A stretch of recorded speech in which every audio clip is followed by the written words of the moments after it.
नमस्कार दोस्तों, व्रत त्योहार कहानी चैनल में आप लोगों का बहुत बहुत स्वागत है। तो आज आपके सामने प्रस्तुत करने जा रही हूँ शिव पुराण का अध्याय 5। तो चलिए शुरू करते हैं।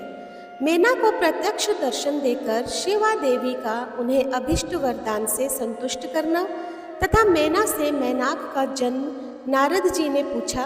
पिताजी, जब देवी दुर्गा अंतर्ध्यान हो गई और देवगण अपने अपने धाम को चले गए, उसके बाद क्या हुआ? ब्रह्मा जी ने कहा, मेरे पुत्रों में श्रेष्ठ विप्रवर नारद जब विष्णु आदि देव समुदाय हिमालय और मेना को देवी की आराधना का उपदेश देकर चले गए, तब गिरिराज हिमाचल और मेना दोनों दंपति ने बड़ी भारी तपस्या आरंभ की। वे दिन रात शंभु और शिवा का चिंतन करते हुए भक्ति युक्त चित्त से नित्य उनकी सम्यक रीति से आराधना करने लगे।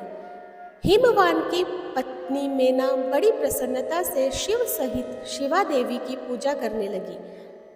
वे उन्हीं के संतोष के लिए सदा ब्राह्मणों को दान देती रहती थी।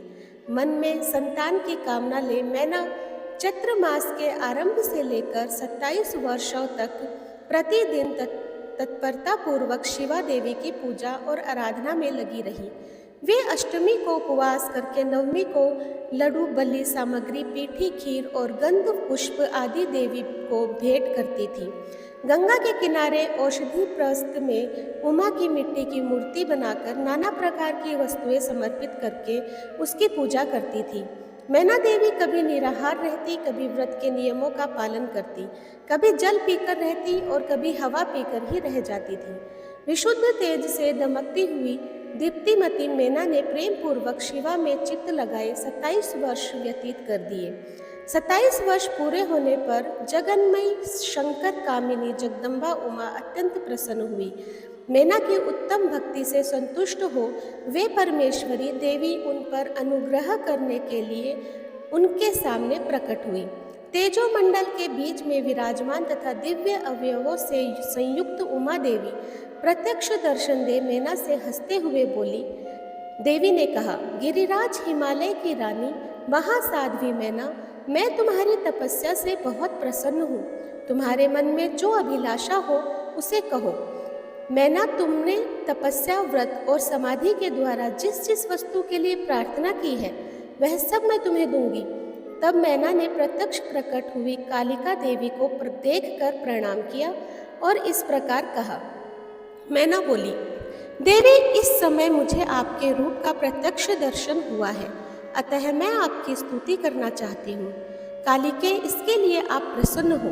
ब्रह्मा जी कहते हैं, नारद, मेना के ऐसा कहने पर सर्वमोहिनी कालिका देवी ने मन में अत्यंत प्रसन्न हो अपनी दोनों बाहों से खींचकर मेना को हृदय से लगा लिया। इससे उन्हें तत्काल महाज्ञान की प्राप्ति हो गई। फिर तो मैना देवी प्रिय वचनों द्वारा भक्ति भाव से अपने सामने खड़ी हुई कालिका की स्तुति करने लगी। मैना बोली, जो महामाया जगत को धारण करने वाली चंडिका, लोक धारिणी तथा संपूर्ण मनोवांछित पदार्थों को देने वाली है, उन महादेवी को मैं प्रणाम करती हूँ।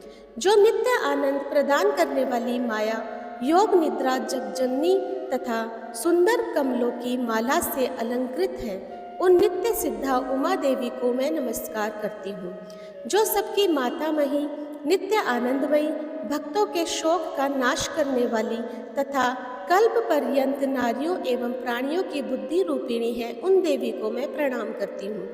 आप यतियों के अज्ञानमय बंधन के नाश की हेतु भूता ब्रह्म विद्या है। फिर मुझ जैसी नारियां आपके प्रभाव का क्या वर्णन कर सकती है। अथर्व वेद की जो हिंसा, मारण आदि का प्रयोग है वह आप ही है। देवी, आप मेरे अभिष्ट फल को सदा प्रदान कीजिए। भावहीन तथा अदृश्य नित्यानित्य तन्मात्राओं से आप ही पंचभूतों के समुदाय को संयुक्त करती है। आप ही उनकी शाश्वत शक्ति है। आपको स्वरूप नित्य है। क्रमशः ओम नमः शिवाय। आप समय समय पर योग युक्त एवं समर्थ नारी के रूप में प्रकट होती है। आप ही जगत की योनि और आधार शक्ति है। आप ही प्राकृत तत्वों से परे नित्या प्रकृति कही गई है, जिसके द्वारा ब्रह्मा के स्वरूप को वश में किया जाता है, वह नित्या विद्या आप ही है। मातः आज मुझ पर प्रसन्न होइए। आप ही अग्नि के भीतर व्याप्त उग्र दाहिका शक्ति है। आप ही सूर्य किरणों में स्थित प्रकाशिता शक्ति है। चंद्रमा में जो आहदिका शक्ति है वह भी आप ही है। ऐसी आप चंडिका देवी का मैं स्तवन और वंदन करती हूँ। आप स्त्रियों को बहुत प्रिय है। उधर्वरेता ब्रह्मचारियों की ध्येयभूता नित्या ब्रह्मा शक्ति ही आप ही है।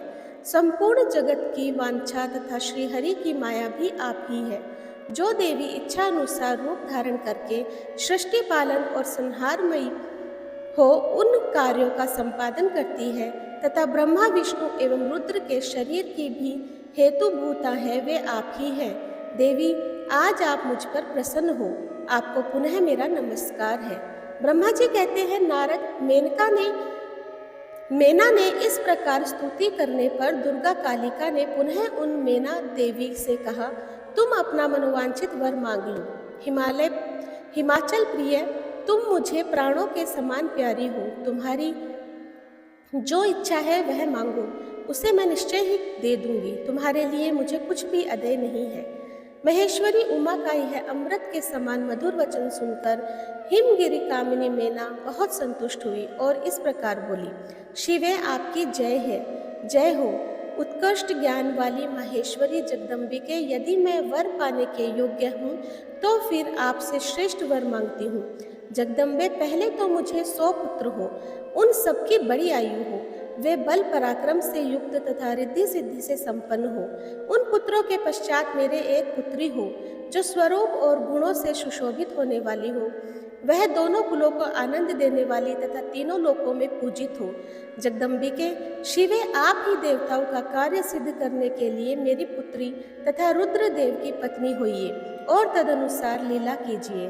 ब्रह्मा जी कहते हैं, नारद, मेनका की बात सुनकर प्रसन्न दया देवी उमा ने उनके मनोरथ को पूर्ण करने के लिए मुस्कुराकर कहा। देवी बोली, पहले तुम्हें 100 बलवान पुत्र प्राप्त होंगे। उनमें भी एक सबसे अधिक बलवान और प्रधान होगा जो सबसे पहले उत्पन्न होगा। तुम्हारी भक्ति से संतुष्ट हो मैं स्वयं तुम्हारे यहाँ पुत्री के रूप में अवतीर्ण होंगी और समस्त देवताओं से सेवित हो उनका कार्य सिद्ध करूंगी। ऐसा कहकर जगतदात्री परमेश्वरी कालिका शिवा मेनका के देखते देखते वहाँ से अदृश्य हो गई। तात महेश्वरी से अभीष्ट वर पाकर मेनका को भी अपार हर्ष हुआ। उनका तपस्या जनित सारा क्लेश नष्ट हो गया। मुने फिर कालक्रम से मेना के गर्भ रहा और वह प्रतिदिन बढ़ने लगा। समयानुसार उनके एक उत्तम पुत्र को उत्पन्न किया जिसका नाम मैनाक था। उसने समुद्र साथ उत्तम मैत्री बांधी। वह अद्भुत पर्वत नागबंधुओं के उपभोग का स्थल बना हुआ है।